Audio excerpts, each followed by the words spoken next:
J'ai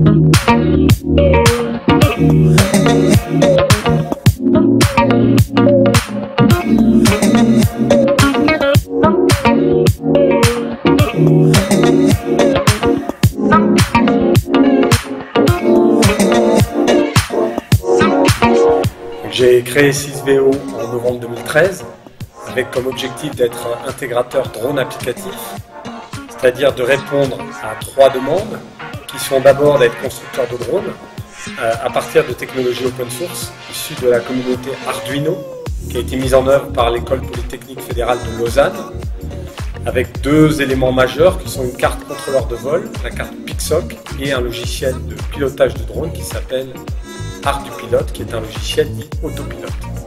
Ensuite, nous sommes également prestataires de services, donc prestataires de services autour de la formation, autour de l'homologation, autour du financement et de la maintenance.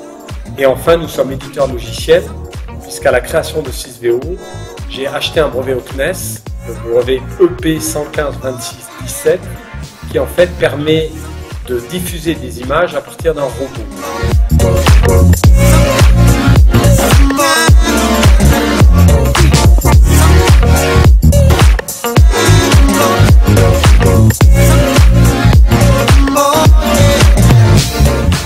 Dans le cadre des services, nous répondons aux 3 exigences qu'ont les opérateurs de drones, à savoir obtenir un drone homologué, être compétent, donc formé à l'exploitation de ce drone et pouvoir déposer ensuite un plan d'autorisation de vol.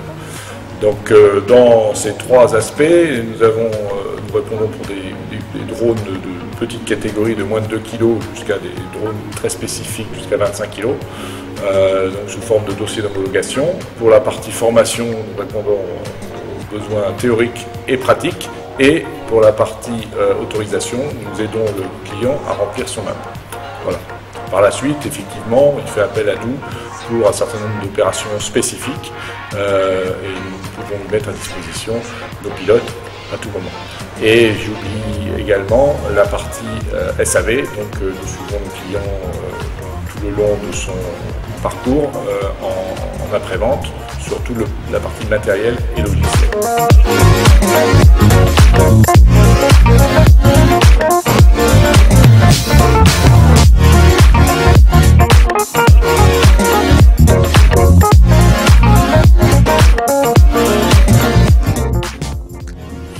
La stratégie d'innovation de l'entreprise se décline suivant 3 grands axes que sont la conception de drones spécifiques, l'utilisation de drones en intérieur et également la réalité augmentée.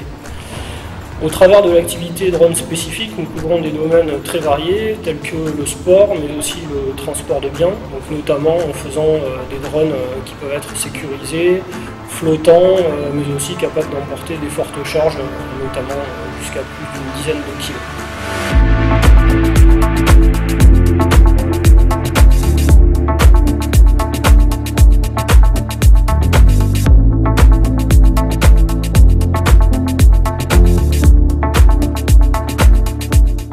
L'utilisation en intérieur des drones est quelque chose qui est particulièrement vital pour le développement des activités futures.